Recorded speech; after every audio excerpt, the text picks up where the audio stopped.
Alright, so that's LispWorks running Quicklisp. Now let's just show a couple of the other implementations that can run it without any trouble. Let's try CLisp.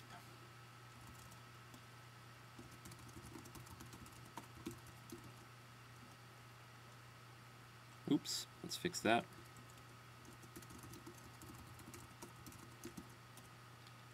Okay.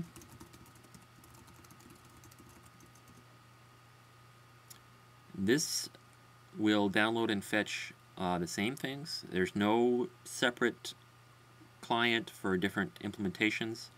Everything is all based on the same code. The unzipping, unpacking, the HTTP client is all in portable CL that runs on, or I should say ported CL that runs on several different implementations. Let's just do a demo item here.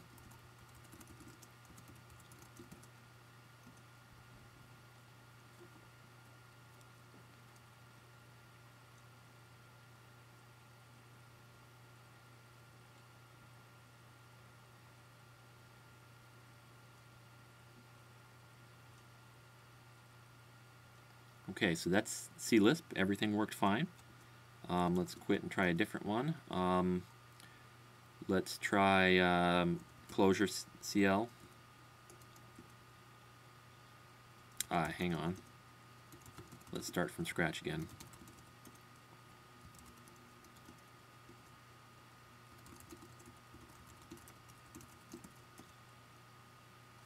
Same thing.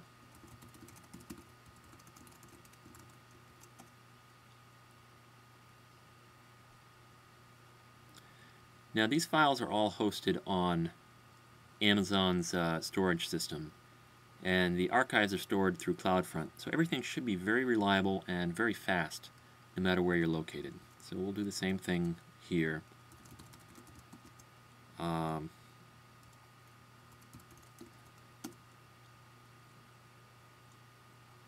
picked Vecto here because it requires a few libraries, but it's also very portable CL. Quicklisp doesn't do anything to ensure that libraries are written to be compatible with your favorite implementation, but it does make them available, and I'm hoping that makes it easier for authors to get feedback for implementations they otherwise might not test, and on platforms they might not otherwise test, such as running on Windows.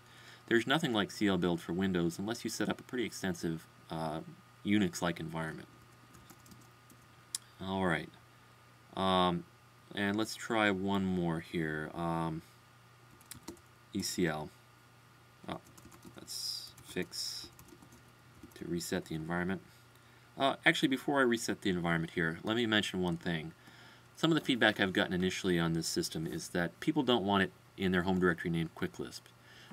They want it to be named .quicklisp, so it's hidden like it would normally be hidden on Unix.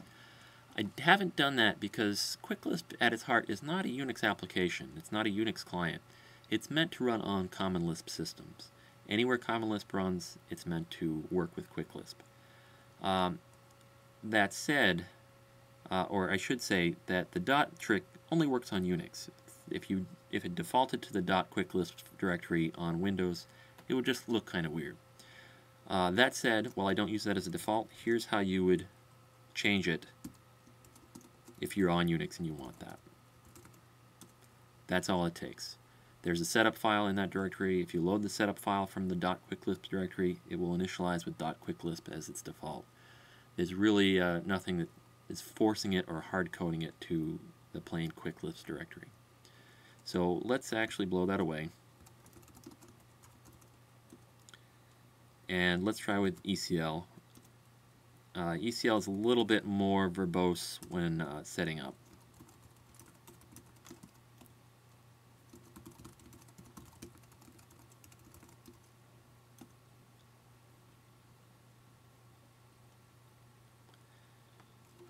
It needs a little bit extra work that I haven't done yet to suppress some of this compilation output. But it does work to the extent that it fetches all the files, it uncompresses everything, and it can load a variety of libraries without too much trouble.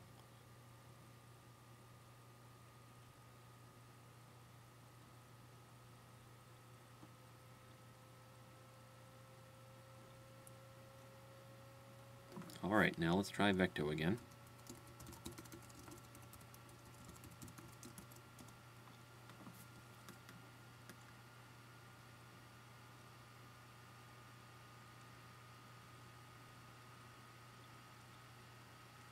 This is actually the sort of thing that as long as the library works, I don't really care about seeing.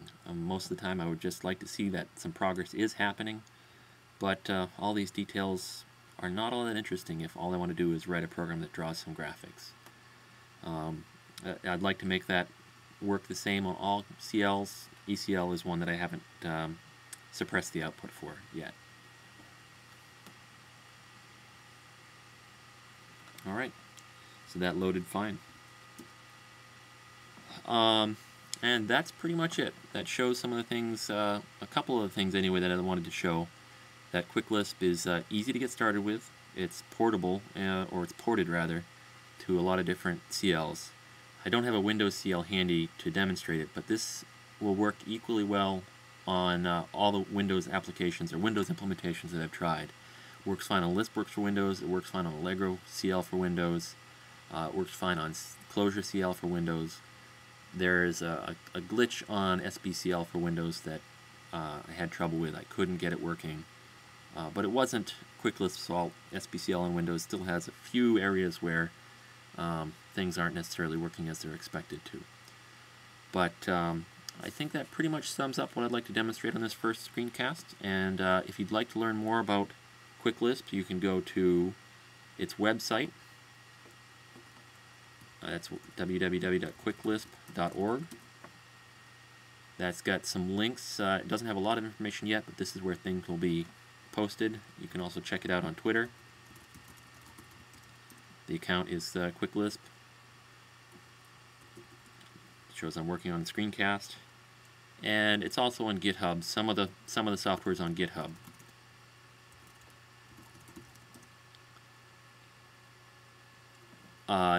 There's not a whole lot of code on or actually I should say there's no code on GitHub yet, because I'm not ready to release this yet.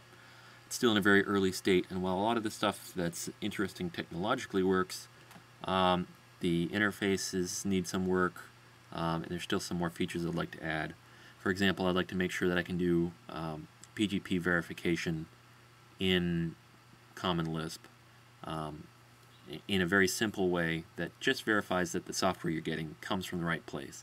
It's not the kind of PGP nightmare that you get with ASDF install. It's something that's a lot simpler and is meant to do a little bit less. But anyway, that's my demo for now, and if you like Quicklisp, be sure to let me know. Thanks for watching.